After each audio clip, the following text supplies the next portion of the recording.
fan.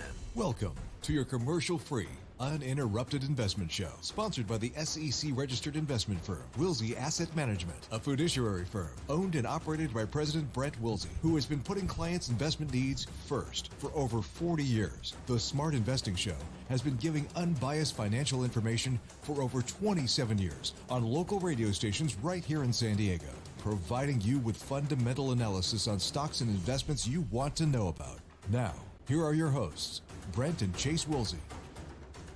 Well, good morning, and welcome to the Smart Investing Show. I'm Brent Wilsey, just about 8:02 on Saturday morning. Great to have you here this Saturday morning and every Saturday morning, talking about your money, your investments, the economy, all financial things to help you make you a smart investor. With me is Chase. Good morning, Chase. Good morning. A lot of things to talk about this morning. Gosh, and the show goes by so quick, so let's just get right into it. I want to talk about recently the Securities and Exchange Commission, which is also known as the SEC, passed a proposal that would force hedge funds and private equity funds to provide basic disclosures to their investors and guard against conflicts. Now, on a recent Sunday segment with KSI, I point out that when working with private equity funds, investors who are individuals or pension plans cannot see behind the curtain. Now, the SEC is pushing for private funds, also called private equity funds, to provide quarterly statements detailing fund performance, fees, expenses, as well as manager compensation. Funds would also have to undergo annual audits to place a check on asset valuation estimates, which are often calculated or used to calculate fund manager fees. And the other thing we look at here, too, is private funds hold more than $18 trillion in gross assets. In January, SEC examiners highlighted compliance deficiencies in private funds, saying that managers sometimes give investors misleading information about their performance to charge higher fees. Shocker there. I can't say I'm surprised, unfortunately. I do give 2 thumbs up to the SEC for this because private equity funds have enjoyed for too long the advantage of not showing what they're doing behind the scenes, which has been an unfair advantage compared to public equity management. My recommendation, again, is, and it has been for years, if you're looking at investing in private equity, pass on that and look for an investment firm that shows you what they're doing is upfront about their compensation and management fees along with what is held in the portfolio. And Chase, I think this is so important because of the fact that, especially now, you're seeing like it was a Thursday, the markets went way down, then Friday they rebounded. We'll talk more about this in a little bit. But with an equity fund, you don't see what's going on behind the scenes. And you don't know, and again, we've talked about, I think you said like Foot Locker's down, 30%. I looked at DraftKings, 1 year they're down 61%. When these private equity funds have those type of investments, which they do, they're private, but they still have the same thing, it's not right that the investor can't see what is actually going on, because eventually what could happen if that continues, they could lose a lot of money because they just can't make it up, or the money could be tied up for 5, maybe even 10 years. And sometimes I'm going to say it's better for the investor that Not can't to see see. it. But I do want to be clear that we're there for our clients. I mean, we took a couple of phone calls, a couple of emails this past week with the whole situation. We'll talk a little bit more about that here shortly with Russia and Ukraine. But we'd rather be up front, have our clients see what's going on, and yes, oh my gosh, things were down, but we don't panic about it. We talk to our clients about owning the business. It's the same concept as private equity, that we're looking long term. But the unfortunate part is people can see that and they panic over it. With private equity, they don't. Right. And I'm saying it's a benefit, but it's really not, because you just need to understand that you should look at it and not worry about it, because it doesn't matter if you're in a private equity fund or if you have public stocks in the portfolio that you can see. You can't panic over it. Right. In private equity, you're forced not to panic because you're not allowed to, but you really are hindering yourself because you're paying these hidden expenses and you can't even see what's going on. That is what you're saying is dangerous, and I completely agree. I kind of went off on a different tangent here, but I'm not saying it's a positive long term. I'm saying that the mentality that people have with private equity is the positive side of things. Yeah, and then I look at the other side.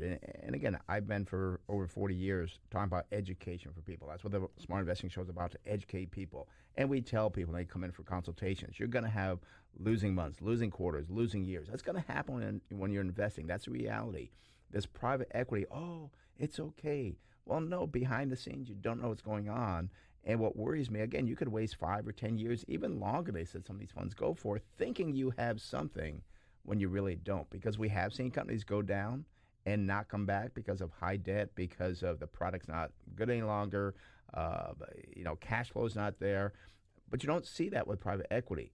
So what I think is going to happen down the road, and we know that across the country, some pension funds, public pension funds, like for the cities and the counties and states, actually have some problems, and they're seeing more money go into private equity and hedge funds, which I think is a big mistake, because I think that it's going to hurt them more down the road, especially if they start have to paying out from those. Well, and two thoughts here is, number one, I think they've done that because rather than getting into the stock market, they know they can't be in bonds to meet their obligations, so they're looking for other sources, but I just don't know why they don't look to stocks. But I was going to say the other thing I think I figured out how I wanted to say my initial thought.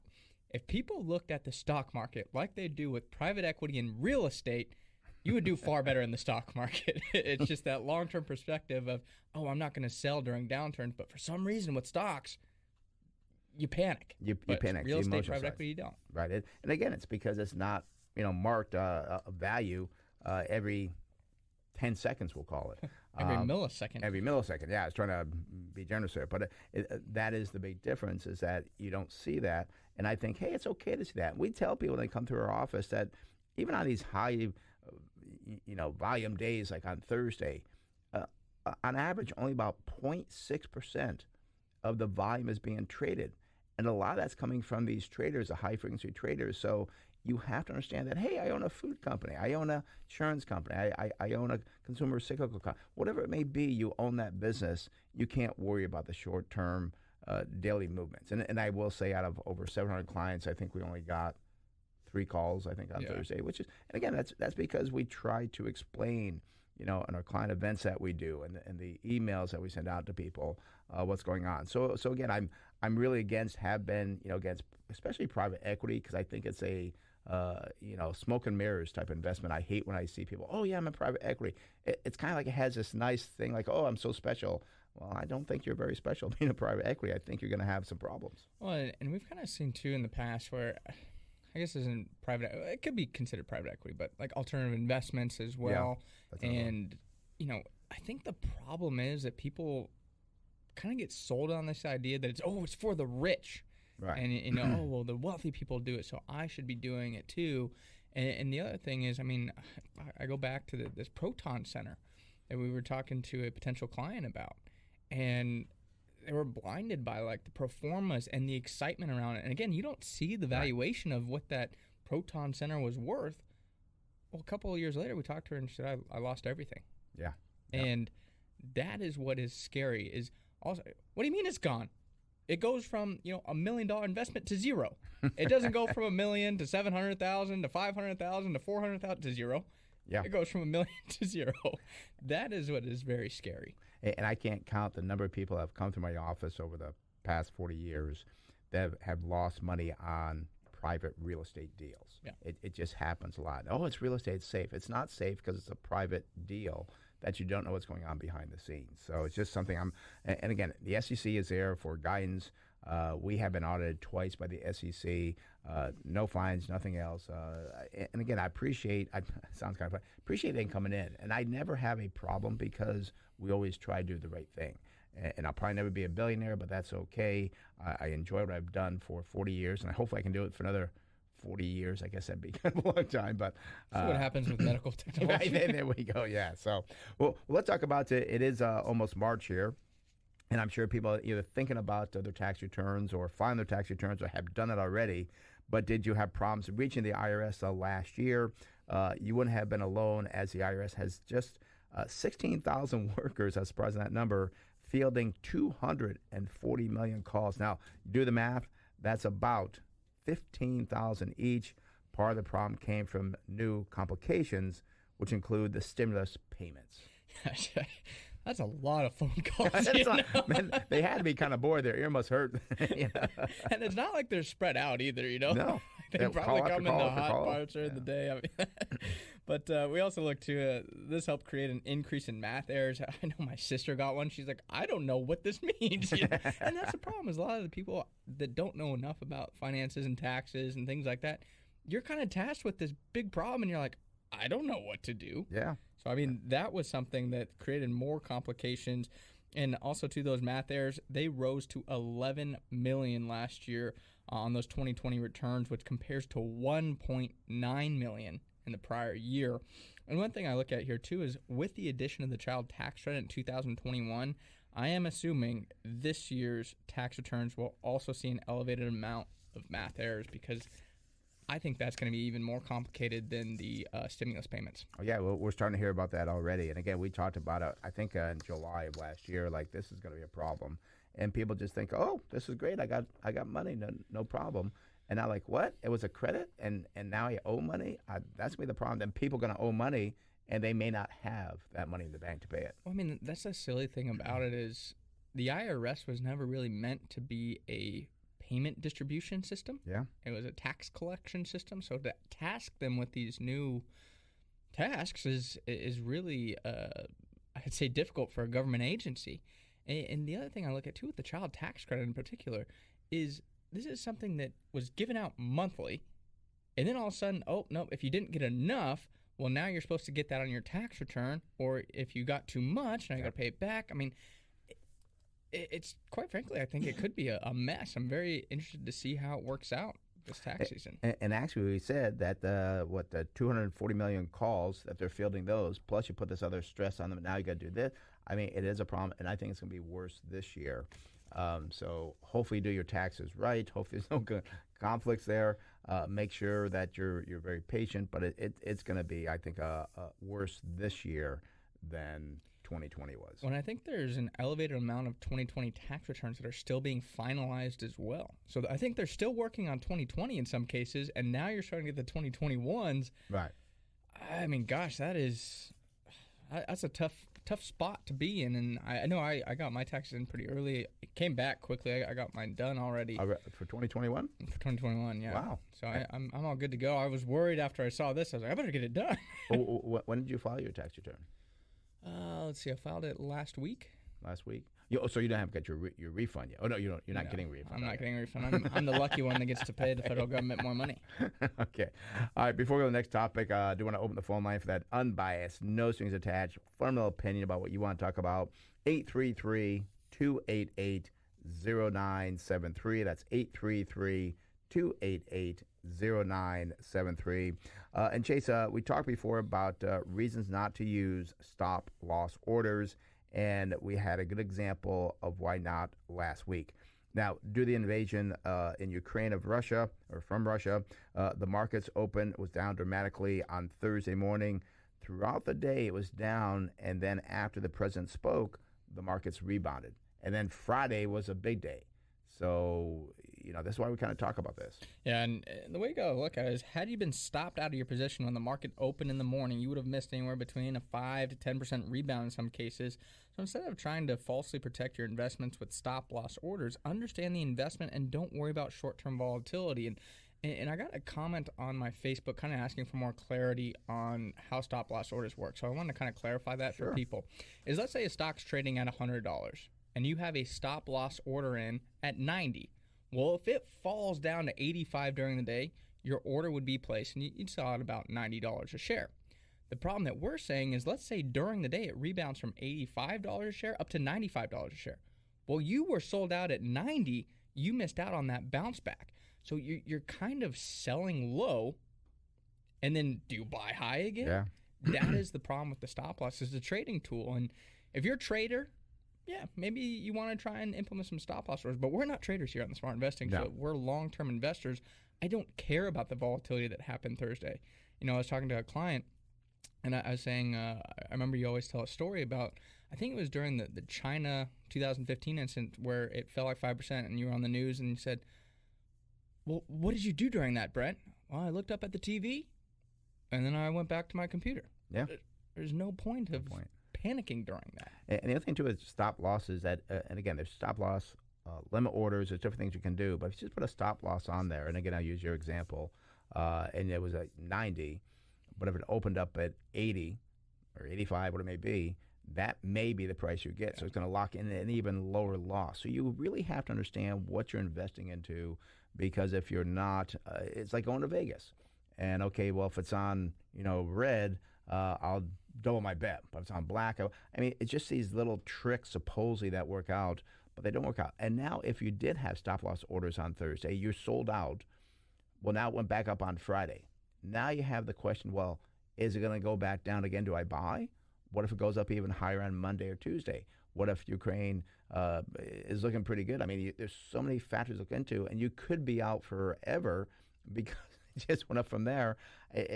That's why we don't like to use stop-loss orders. And we've been asked over my career many, many times, and I've never, ever used one. And it's really so contradictory to our philosophy. Because if we liked a stock at 100, we would like it at 80. A good point. So if you don't like the stock at 80 and you like it at 100, well, that's a big problem in terms of your philosophy. So that's why it doesn't fit into the philosophy of investing into companies, because many times when the prices go down, that means the company is even a greater value at that point. Yeah. And it's kind of like a false sense of security that, I won't lose more money. But you could lose more money because, again, as I said, it could open lower than you thought your limit was. And then also, too, it could go up after that. Now, now I missed it. I better get back in. I get back in at maybe 110 because I thought I missed it. I like the company. And then it falls to 100. Then you have, again, another limit order. So it can just be this thing to where eventually, I've lost half my money. Yeah. So that's why, again, we don't recommend stop-loss orders. And a good example was Thursday, Friday of this week. And I was going to say, too, just a little bit more on the Russia-Ukraine situation. I mean, you bring up a great point, is nobody knows how it's going to play out. And you play this doomsday scenario in your head. It very well could be over next week. And Yeah. I'm not guaranteeing it's going to be over next week. But it's a Right. possibility. And now, as you said, the problem is you sell out and things are over. Again, as you said, what do you do now? Do you go back in? Do you wait? Right. I mean, you're in this limbo land where if you look at owning the businesses, yes, we had financial companies that went down on Thursday because there was that flight to safety that sent the 10-year note lower. I'm still confident by next year the 10-year note's going to be higher, so the financial should be totally fine.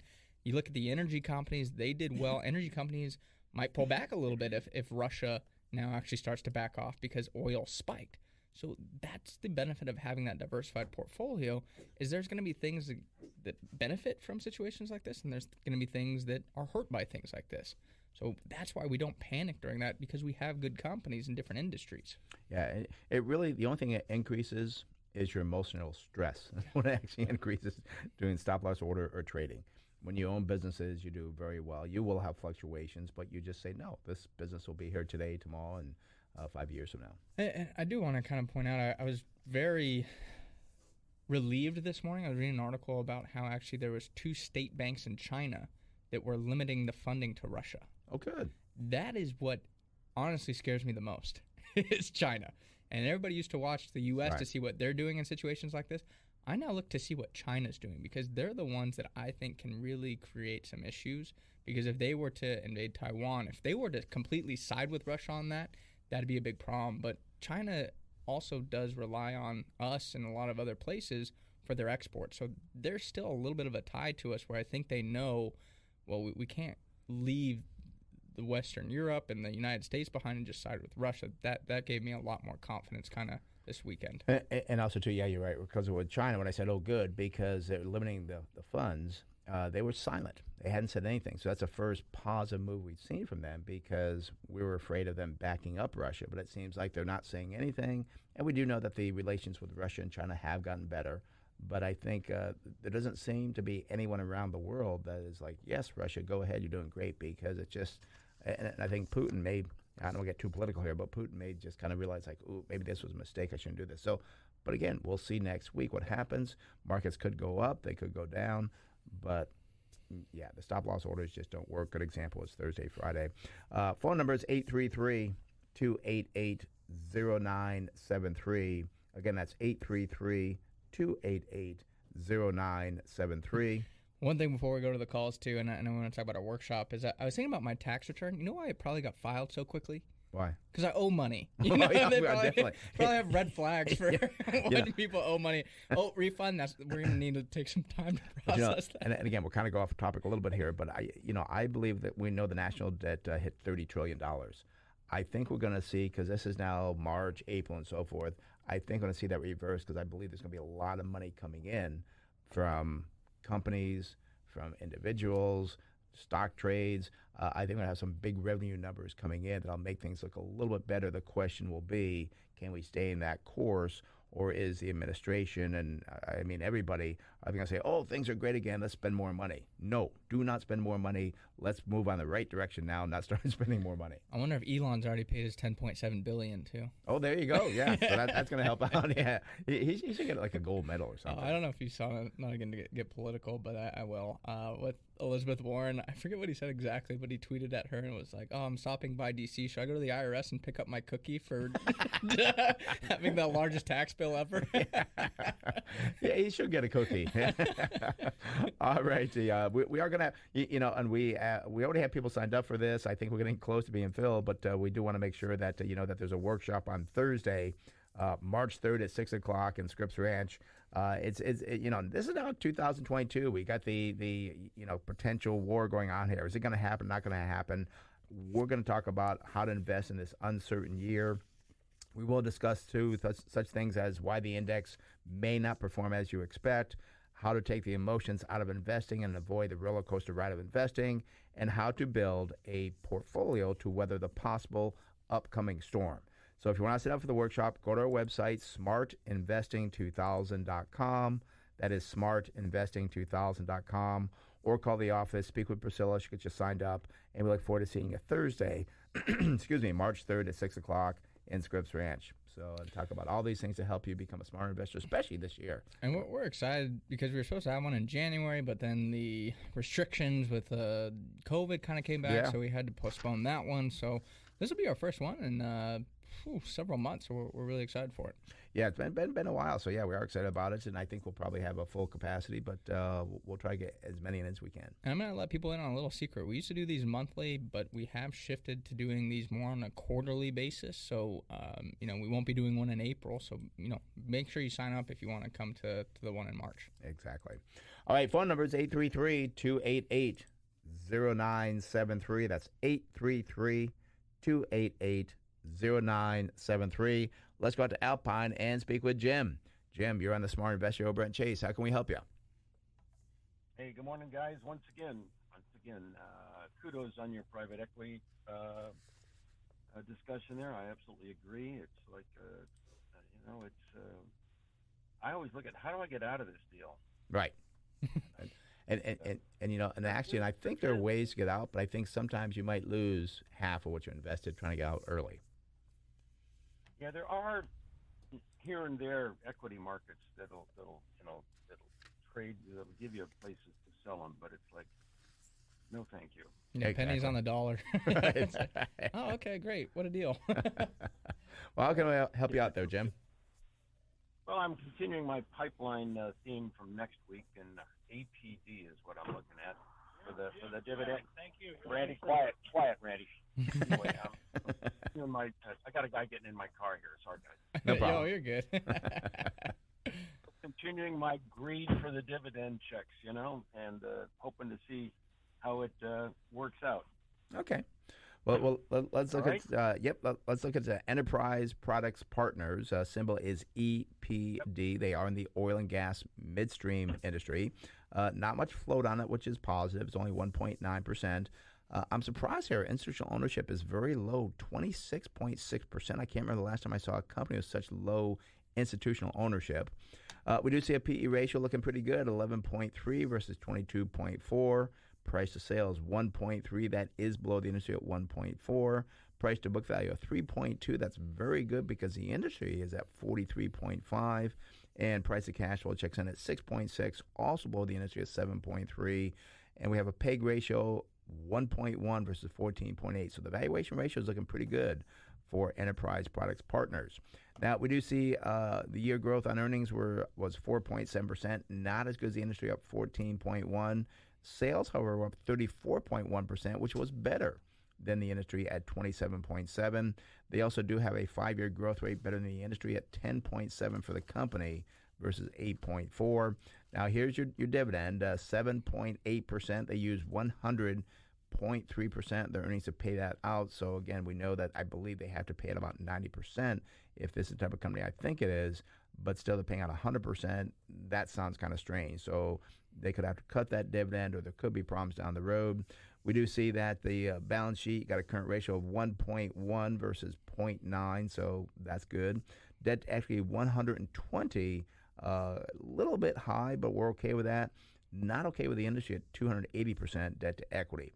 Now, we do see a net profit margin 10.8. That does beat the industry at 7. Return on equity 15.5 versus 9.7. And return on capital 9.4, about the same as the industry at 9.8. Chase, what do you got going forward for the company? So I'm sitting here thinking, with the high dividend payout for these limited partnerships, I would need to understand more of the accounting for them and how that's possible. Because I compare it again to a REIT. When we look at REITs, I can understand why they pay out 90, 100%, 110% sometimes, and it's sustainable.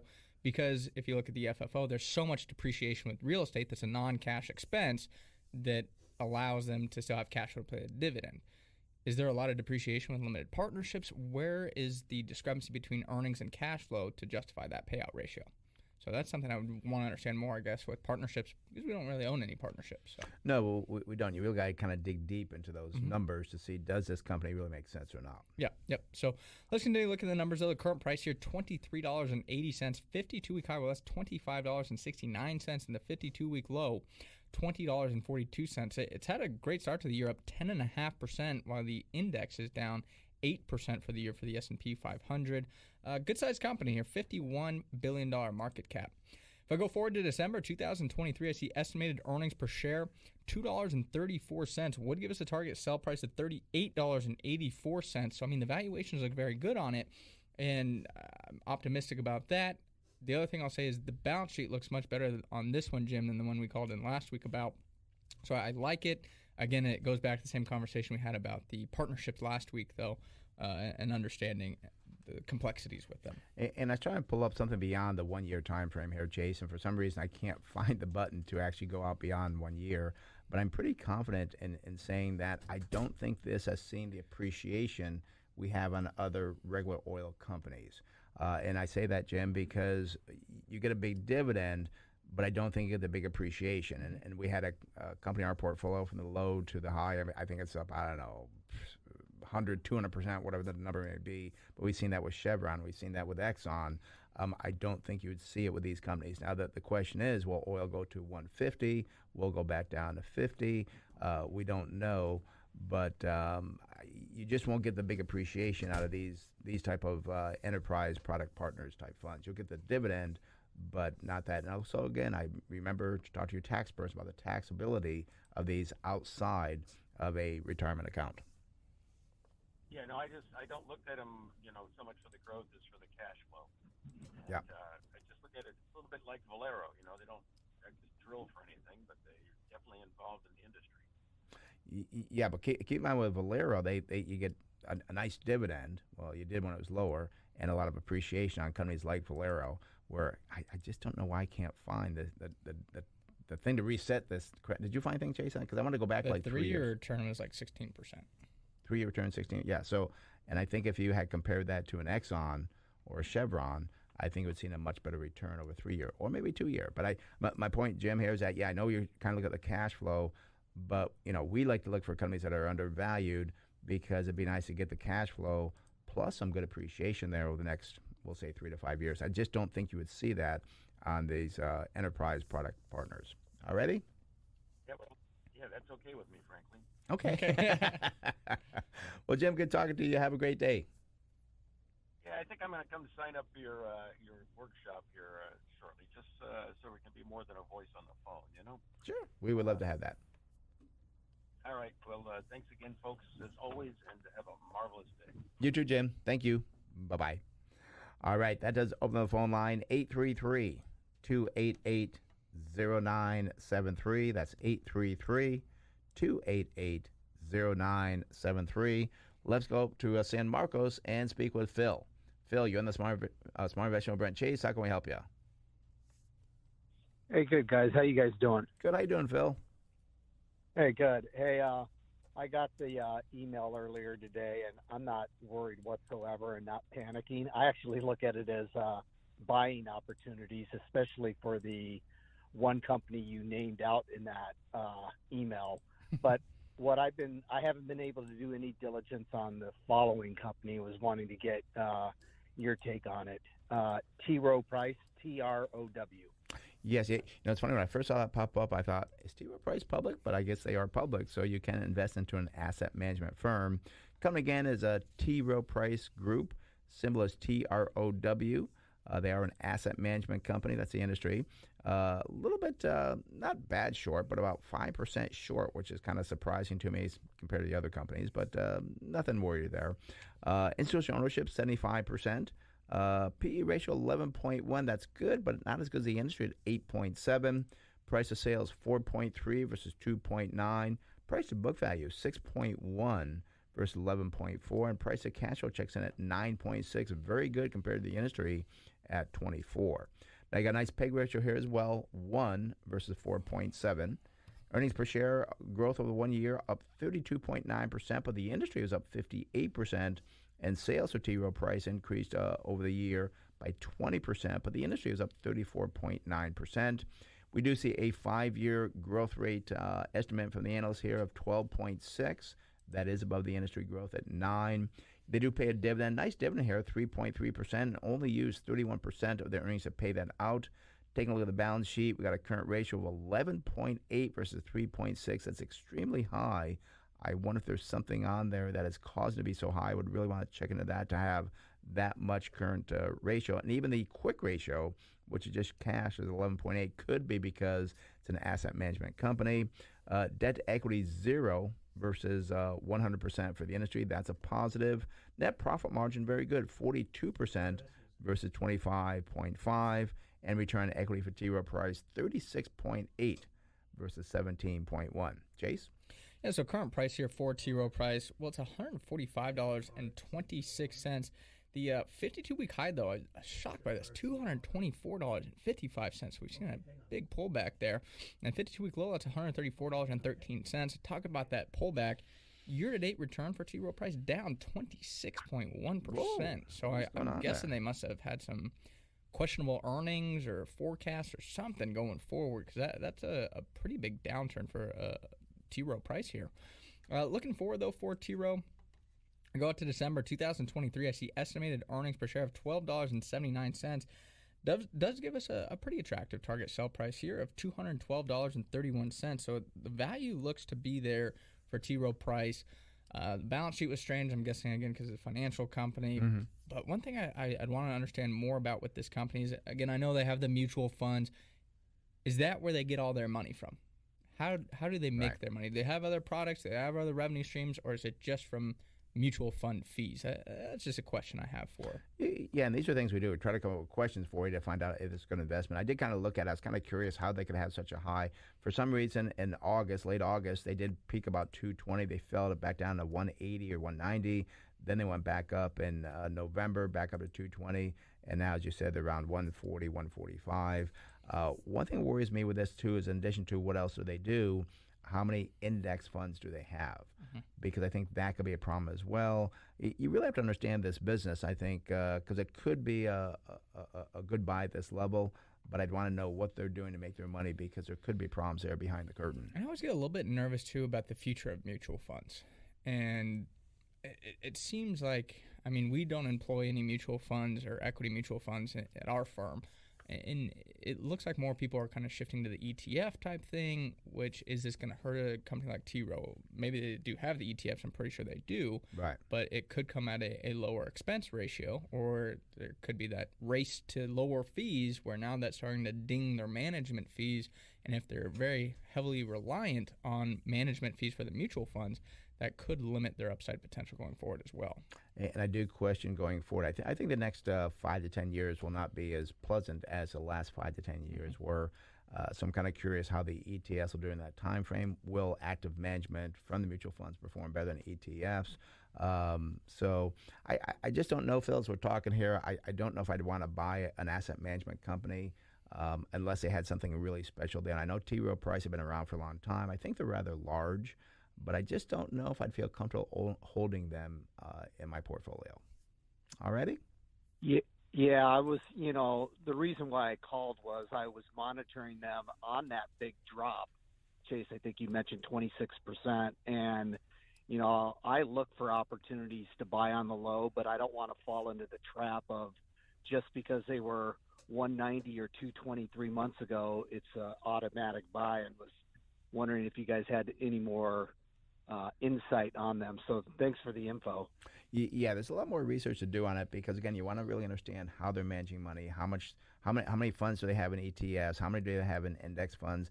Is this something that going forward is going to be a growing business or perhaps a flat to declining business as the markets and the indexes perhaps don't perform as good as the last 5 to 10 years? Alrighty? All right, thanks, guys. Have a good weekend. You too, Phil. Thanks for calling. Bye-bye. All right, that does open the phone line, 833-288-0973. That's 833-288-0973. I want to bring up the workshop again because it is this Thursday, March 3rd at 6 o'clock in Scripps Ranch. Seating is limited. And again, if you're kind of concerned on the markets now, you're not sure what's going to happen, this is what we talk about. This is what you hear on the radio show. We go into a lot more detail at these workshops to explain how to look at these. When we say, well, look a little bit deeper into the company. We show you how to look deeper into the company. What about the target prices? We show you how to do the target prices. We show you what not to do, what you should be doing. It is free, but what you have to do is sign up for it. Go to our website, smartinvesting2000.com. That's smartinvesting2000.com, or call the office, 858-546-4306. That's 858-546-4306. Speak with Priscilla. She'll get you signed up. But again, it is this Thursday, March 3rd at 6 o'clock in Scripps Ranch. Don't delay. We'd love to see you there. Yeah. And I know we have a call there. I did want to bring up real quick, when we were talking to Phil about T-Row and looking for those big decliners, that's always a great way to look for stocks. Right. But you always have to be careful you don't get into a value trap. We were talking about Foot Locker falling 30%. Foot Locker scares me too because, at first I was like, maybe. But then you start thinking about it, they're the middleman.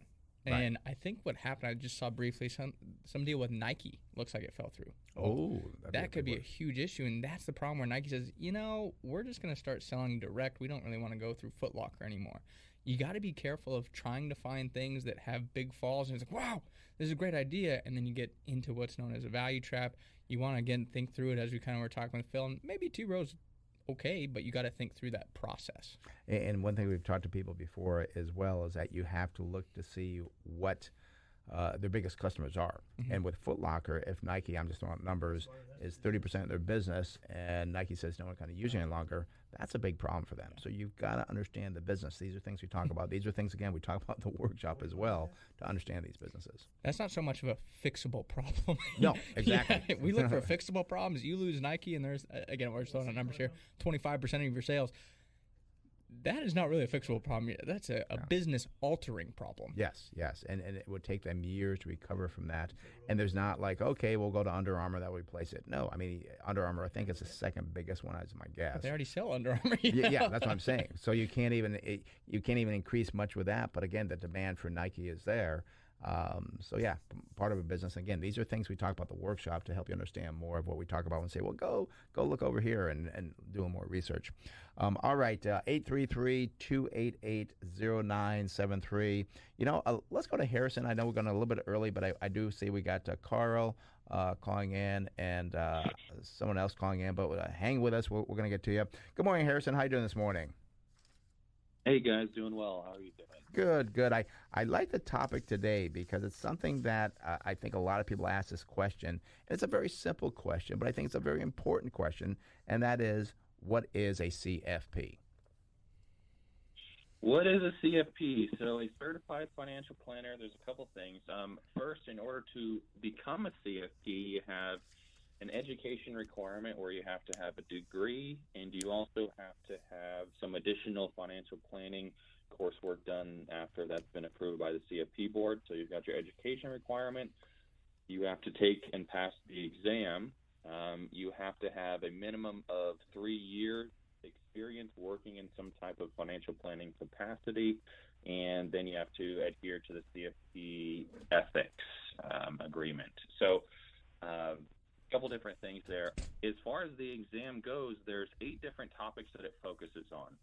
There's professional conduct, the general principles of financial planning, risk management and insurance planning, investment planning, tax planning, retirement savings and income planning, estate planning, and the psychology of financial planning. So the reason I want to bring that up is there technically is an investment planning portion that CFPs have to know about, but I've gone through this. I am a CFP.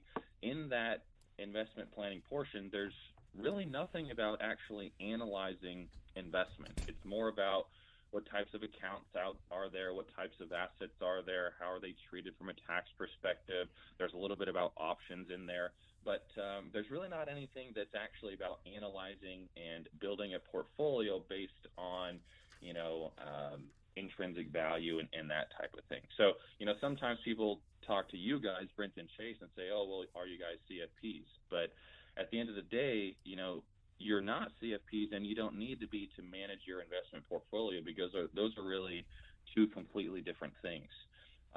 It seems like most CFPs out there now they use this cover of, oh, I'm a CFP, I'm a fiduciary, you have to do in your best interest. And what that has evolved into is their financial plan or their recommendations are just, well, you just need to spend less, save more, and then buy this insurance or buy this annuity.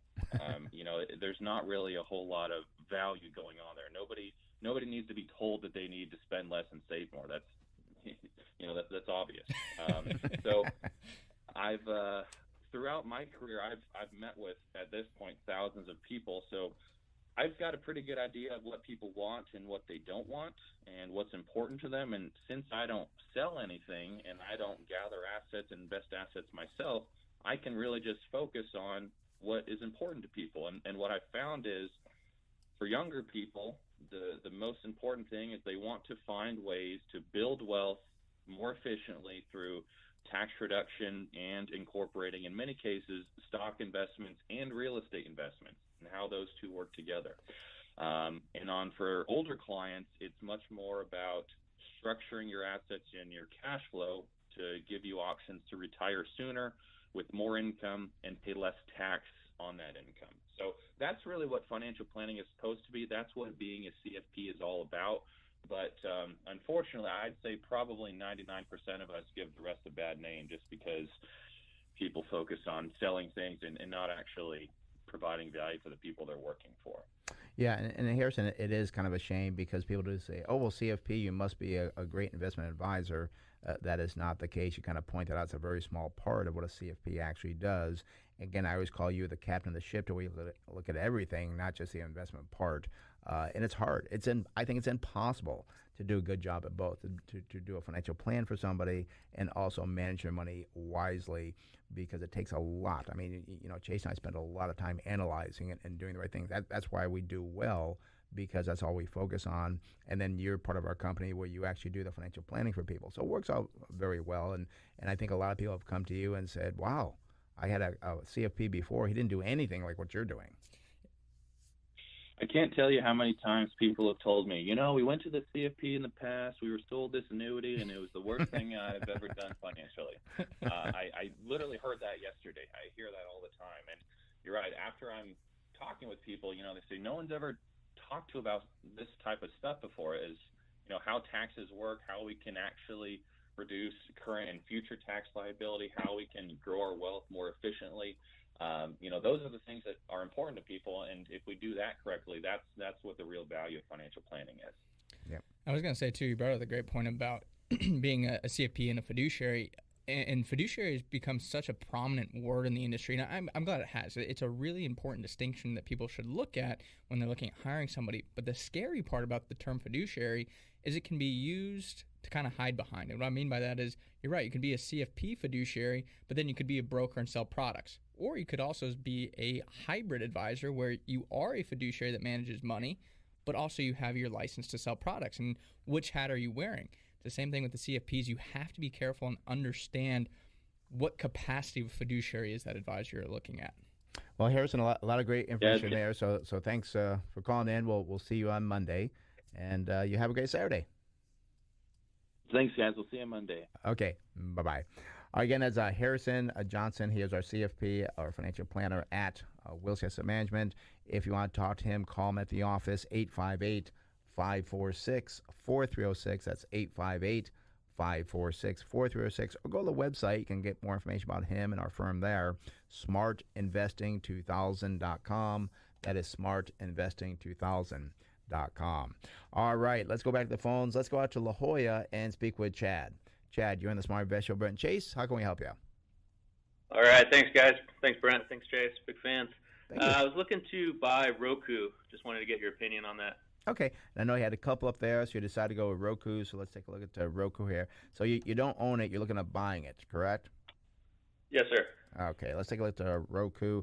And I know they have had a major fall, which Chase will kind of talk about. And it is kind of interesting because maybe some of these growth companies could now be shifting into the value space where you're getting some good value for it, which I think is probably what you're looking at. So it's going to be great to look at some of these growth companies, see if that is the case. And again, the company we're looking at is Roku. Their symbol is ROKU. They are in the entertainment industry. Not a lot of short on it, about 5%. Institutional ownership, 76%. Unfortunately, the P/E ratio is still pretty high here, 82 versus 27 for the industry. Price of sales, 7.2 versus 2.6. Price to tangible book value, 7.5 versus not material for the industry. And unfortunately, price to cash flow, also expensive, 87 versus 15.9. They do not have a PEG ratio. The industry is at 3.1. No earnings growth because there's no earnings there at all, it appears. Now, their sales growth is where the excitement is. It's 55.5%, well above the industry at 10.9. However, the analysts give it a 5-year earnings per share growth estimate of a negative 8.2 when the industry is 20.2. So the analysts are not very excited here. They don't pay a dividend. Looking at the balance sheet, looking pretty good. You got a current ratio of 4.2 versus 1. A lot of liquidity there. That is positive. Debt to equity is 0.2 or 20% versus 200% for the industry, so that's a positive.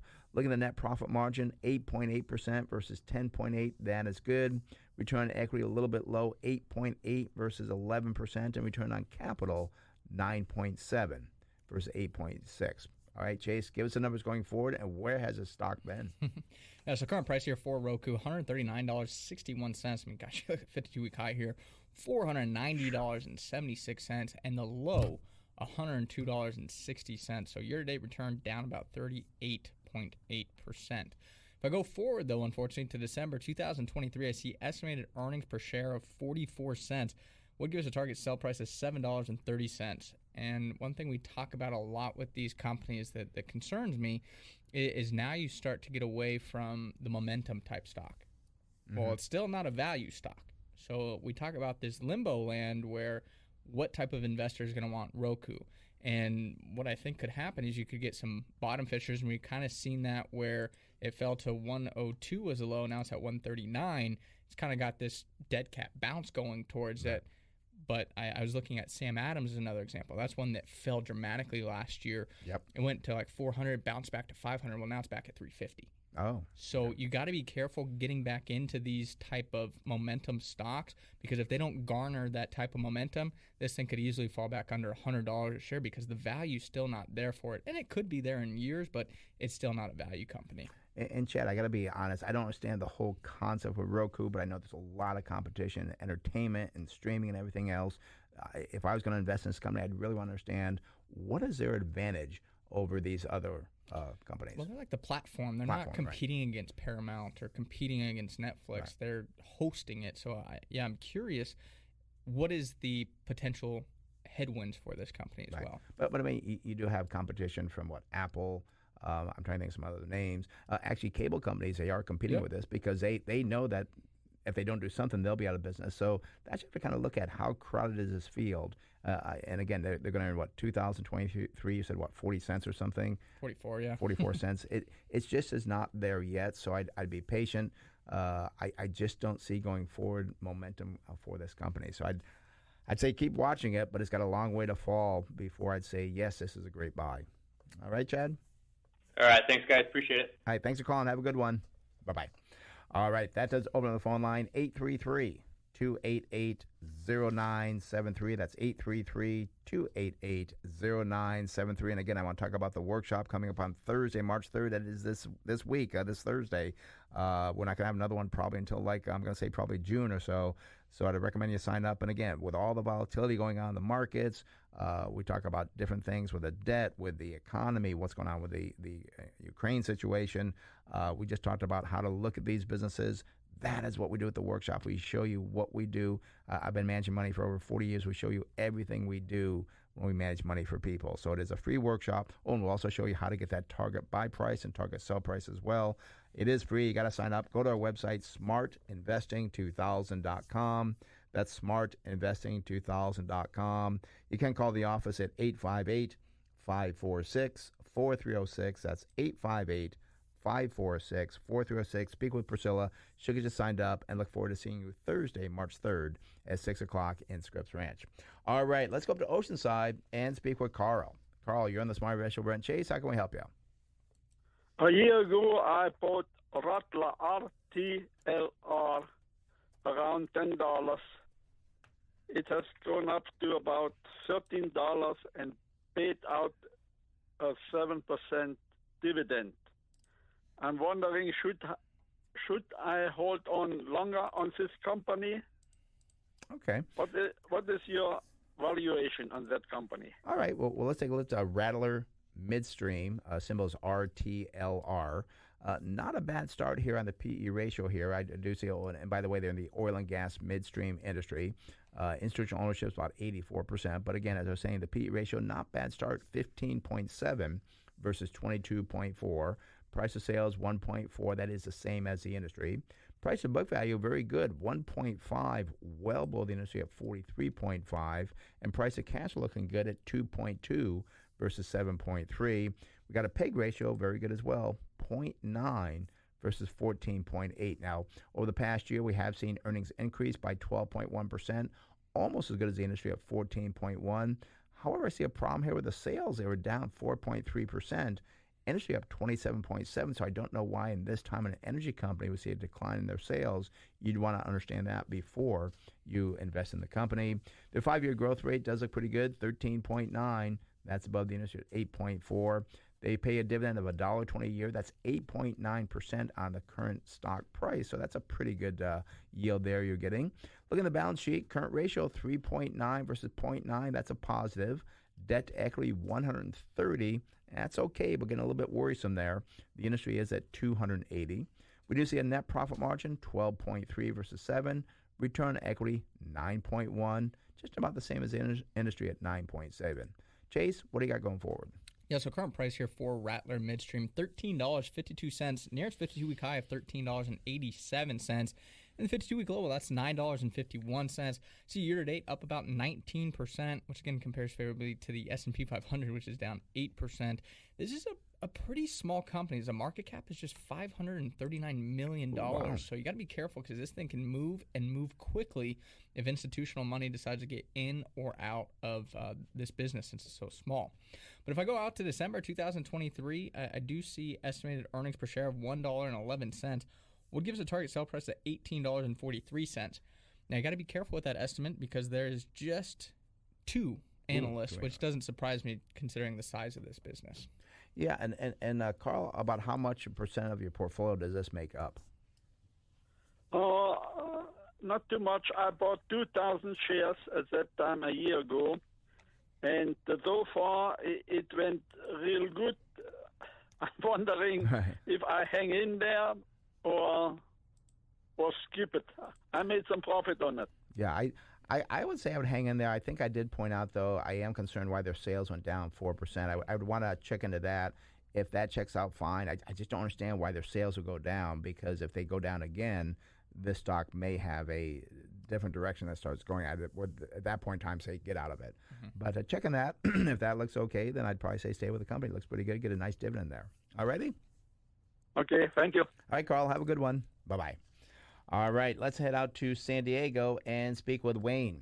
Wayne, you're in the Smart Investor with Brent Chase. How can we help you? Morning, gentlemen. Like your opinion of Devon Energy, DVN? Okay, and do you hold that or looking to buy that?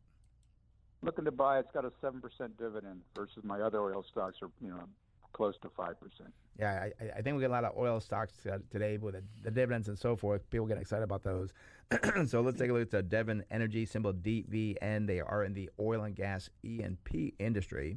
87% institutional ownership. PE ratio 13.2 versus 15.8. That's a positive. Price of sales 3 versus 2.1. That is not a positive. Valuation ratios, you want them lower than the industry average. The price of tangible book value 4.3 versus 4.9, and price of cash flow 7.5. Not bad, but not as good as the industry at 6.3. PEG ratio 0.9 versus 1.2. That's a positive. Now I don't see any earnings per share growth over the past year, and I thought that these oil companies had turned it around. Perhaps they have not reported earnings yet. I see that the last earnings report was 12/31. So I don't know why last year we don't have positive earnings for them. I want to check that out. We do see sales were up 153%. That's double the industry. It's 67.8. 5-year earnings per share estimated growth is 10.7. Not as good as the industry at 17.9. You do get a 4.8% dividend. They use 46.9% of the earnings to pay that out. And then looking at the balance sheet, current ratio 1.4. That's the same as the industry. Debt to equity is 70%, also the same as the industry. And then so we have net profit margin here, 23.1 versus 10.8, and return on equity 30.4 versus 14.6. That's very good. Chase, what about going forward? Yeah, real quick, I do assume that the reason the earnings per share growth isn't there is because 2021 they had positive earnings, but you're comparing against negative earnings in 2020, so it's not showing a gain on that. I don't know why the system doesn't show that, because in theory it should be a positive. But I do know, since they have a PE ratio, that the earnings had to be positive over the last 12 months. Right. Yeah, so you got to dig a little bit deeper into that. Yeah, so I'd look at that a little closer. And I will say, too, this is an interesting company because this is a pure play on the exploration, development, and production of oil, natural gas, and natural gas liquids. It's not like Chevron and Exxon, where they kind of have the refinery and the exploration side, or refinery. This is a pure play on the E&P side. It says they operate about 5,134 gross wells. So could be good. I am curious on their breakdown between oil and natural gas, too, as they are a little bit different industries. Looking at the current price, though, for Devon, $55.20, 52-week high, $58.03, and the low, $20.14. No surprise here. Year-to-date return, 25%, so it had a very, very strong start to the year, but 10-year return, negative 8%, obviously, as energy fell earlier this decade, I would say, or mid kind of decade, had that big pummeling of the energy sector. But if I go out to December 2023, I do see estimated earnings per share of $5.78. Would give us a target sell price of $95.95. So still some estimated growth there, but you do have to be careful in this energy sector, because I think you're starting to hit, I'm going to call it peak energy prices. I think this year, I think next year, the following year, it'll stabilize or slightly decline. That is a little bit of a concern if you're looking at buying energy at today's levels. Yeah. So, Wayne, just make sure it's not too much of your portfolio. We like the numbers on it, but be careful there. Don't get overexposed to the energy side. All righty? I'm not. Appreciate your help, Joan. Have a good weekend. You too, Wayne. Thanks for calling. Bye-bye. All right. That pretty much wraps up the calls. Don't have more time left for the calls. But Chase, just a comment that a lot of energy calls today. And again, I just kind of point out to Wayne, be careful, because what people do is they start chasing things. Now, again, it's possible that oil does go up to 150. I don't think this would ever happen, but I would love to see our administration open the spigots, open the oil wells to really drive down the price of oil to fix the world situation and our consumers. Well, it's kind of funny because that would actually hurt a lot of oil companies as well in terms of their stock prices. Yeah. So honestly, I'm not that interested in energy companies right now. I think you kind of missed the boat a little bit. I think energy prices have gone up so much. I think you kind of needed to get into it last year, beginning of this year. But right now, with oil at the current levels, I'd be cautious. Yep. Good closing remarks. Alrighty. There's okay. Thank you for listening to Smart Investing Show. It is for information purposes only and should not be used as investment advice.